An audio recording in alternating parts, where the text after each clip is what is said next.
Hi, this is Keegan Shiner, director of the film UnGuardable, which we're watching now because this is a director's commentary.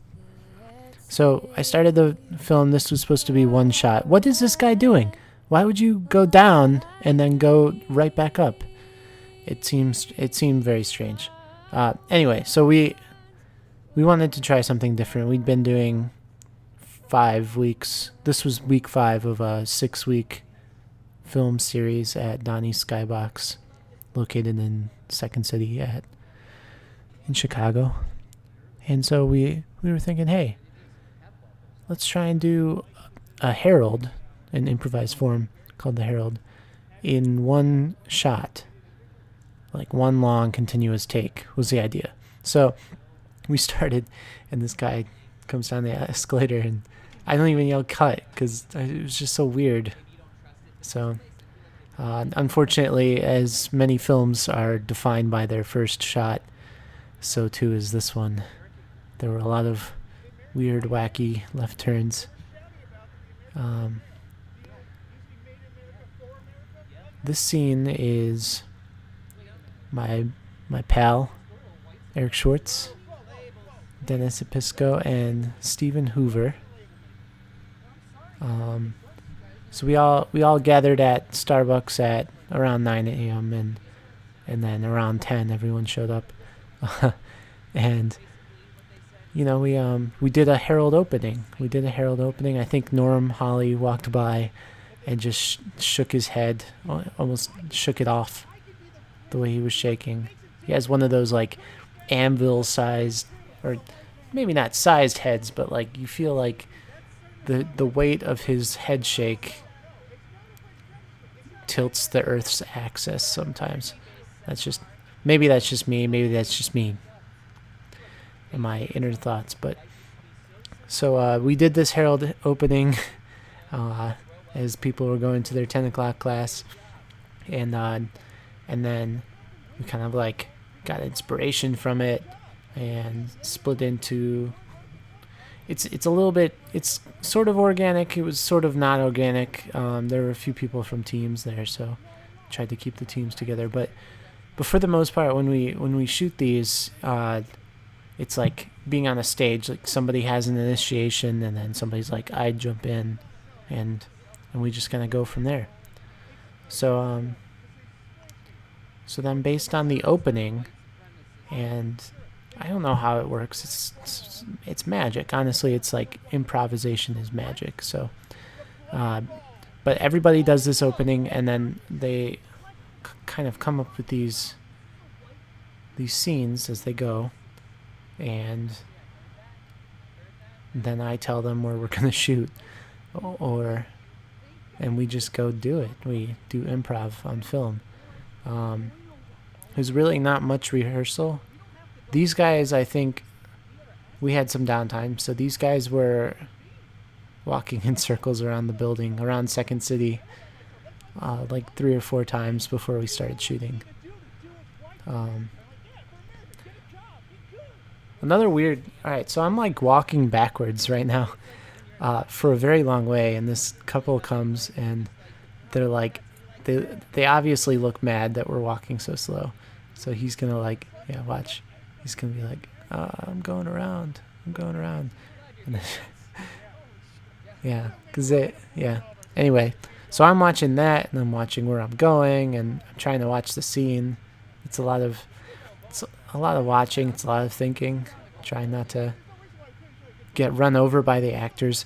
And like first time improv on film actors they always walk as fast as they can. I don't know what they're thinking. Trying to get in character or something, but it's the worst. It's like I think Steven even like bumped into me at the beginning of the shot. Go back and watch it maybe. But it's pretty awful. And so now we're coming up on the light, and I'm looking for the next group and not seeing them.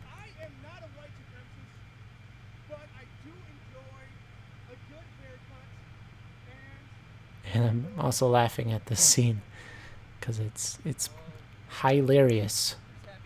John Hildreth. So the light turns. I'm still not seeing them. So we cross the street. I'm still not seeing the next group. These guys, the planned scene, the scene that they thought they're out has come and gone, and they're in unknown territory right now. I think I like it. It's pretty. I like all of this though.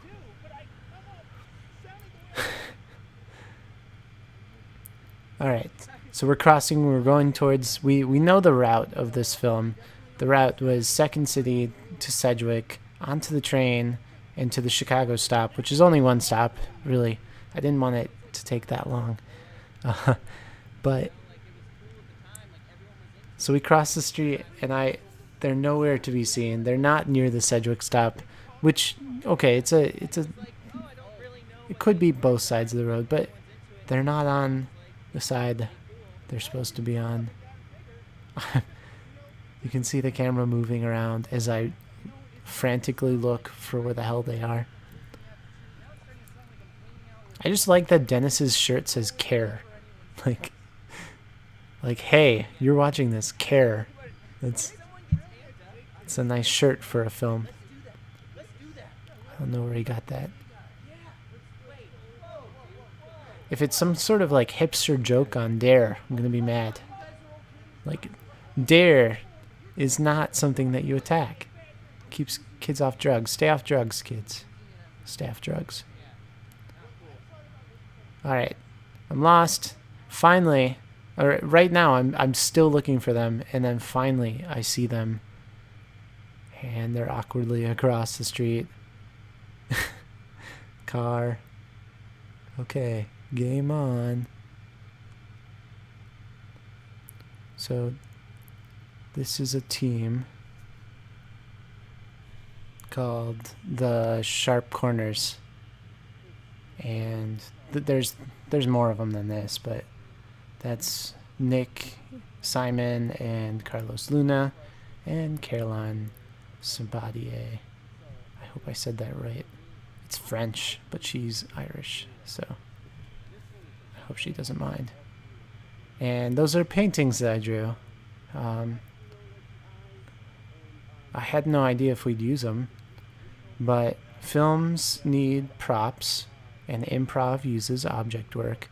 And so one of the struggles of filming has been utilizing objects, because you can't really... I really try not to plan. I know a lot of like improvisational directors write an outline and have an idea of what's going to happen. I actually went to a lecture by Matt Walsh, and he's directed several improvised films. And it sounded a lot like screenwriting with no words, which there's merit in that. But when I initially came up with this idea to do improvised heralds, I really wanted to avoid having scripts, having any kind of outline. I don't know if I accomplished that with this one, because I wanted to have all of this take place in one take. But as we go on, I think you'll see that I also came up with the idea of having an angel. So, I mean, there's things that I knew might happen. I guess maybe I'm really in between my initial concept and Matt Walsh's concept, and I like that Carlos is like not speaking here, and you can tell the train's not that loud.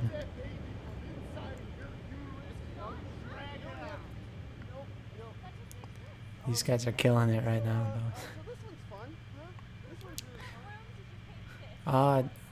Caroline had done our films before, but Carlos and Nick were new and hadn't. So it was hard getting them to the out. Another important part of making improvised films is knowing when the out of the scene is, and knowing what it'll be. So I try and keep the creation process as organic as possible, but then as a director of the film, I'm like, I have to shut down some of this improvisation and say, hey, what are you ending on? Because otherwise I'm just going to be holding a camera for 30 minutes for two people, because nobody edits a film scene. And oh god, oh, this makes me sad. No, don't do it, don't do it. It had a clock in its heart. Oh my god. And then Caroline destroys my Donnie Tello. Oh my god. No. You know what's worse? So we get on the train and never see these guys again. And I asked later if they kept those paintings, and they said they just left them. And they didn't even know that I brought them. So, and there's Amy, our angel. Always late.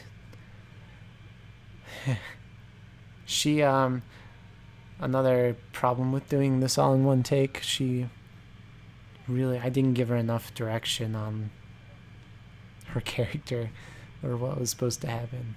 But that's okay. They're supposed to be ignoring her, and so it's just kind of an awkward. Alright, so then that scene is over, and Amy is supposed to go find the next scene, right? And these guys I set up as being on the platform, so I don't know what I was thinking, because she had to, like, obviously go through the camera. I had to go through twice. And she's, like, staying in character. Bless her heart, because that was a long walk. Alright. This scene, I don't know if these guys saw me or not. 5, 4, 3, 2, 1. Okay, again. 5, 4. There we go. Kind of a long pause. Way too long for me.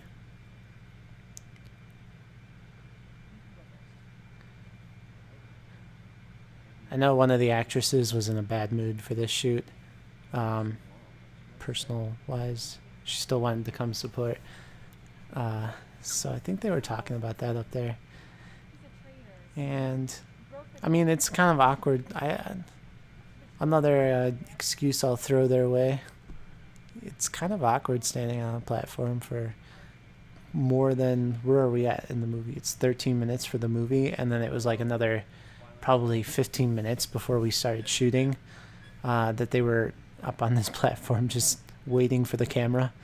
So yeah, that was maybe another issue if you or we try it again. Yeah, I got so bored. And the sound was bad for Aaron and Marianne and Tony. The sound was bad over there, so I wandered over and found these guys who were just following us in case they wanted to get back in. And so they continued their scene. Also, bad timing on the train. Sometimes films get lucky and sometimes they don't. And this is one of those. This was still all one shot. I just put those edits in so that we wouldn't sit here forever. It's like a 45-minute. The whole thing unedited, uncut, is 45 minutes. So you'll notice the people on the train kind of know what's going on and sort of don't. I was trying to remain inconspicuous, unfortunately. You can see they're just looking right at the camera. It's pretty funny.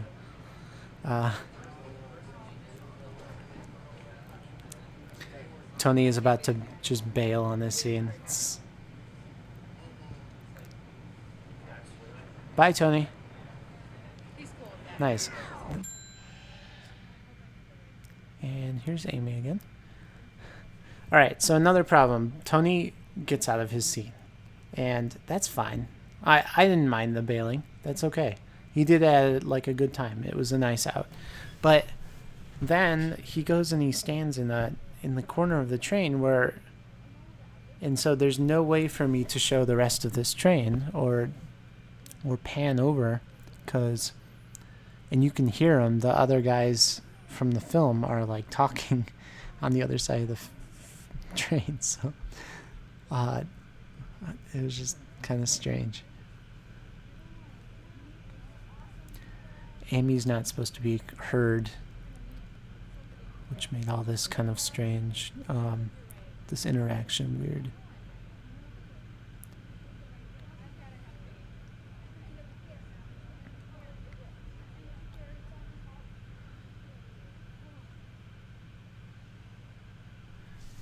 Amy Hostler. We met at I.O. and she's good friends with my friend Atra. We had a class together, but the class was also with Atra, so I think technically we met because Atra introduced, no, we had a class together, but she's like more friends with Atra than we're friends, and I don't know where I'm going with this. If you're still listening at 16 minutes, well, I'm just going to try and make it worth your while. I cut the sound here because it was awful. Also, these girls walked as slow as possible down the stairs. Here we are at another location where I can't find the actors. Where are they? Where the hell are they? I spent a while asking Amy where they are. And finally, I guess they were at the other stairway, which makes sense. But these guys, also first time being on camera. That's Blake and his two friends. I forget their names right now. They're in the credits, though. So they wanted to do this mad scientist scene, and they had they were in a laboratory and all this crazy stuff. So, but the mad scientist had a baby or something. I just said, map it to something that works on camera. It really helps with audience believability if they can see.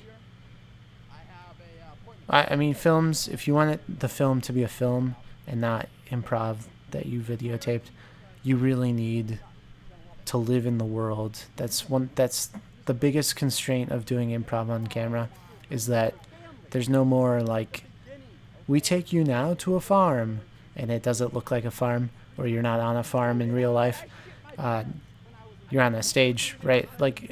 On stage, everyone will imagine with you, but when you're on camera, there's nobody is gonna. You've imagined this thing, and you're presenting this imaginary world, and the more believable that world is, the better people think of your film. So there's really no way for you to say, imagine this. I mean,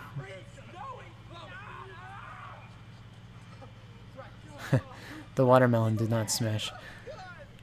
I mean, these guys are obviously probably not going to be having kids anytime soon, but that's believable. Even then, that's believable because they're doing it. They're acting well, and you believe they care about that watermelon. There I am in the mirror, sadly.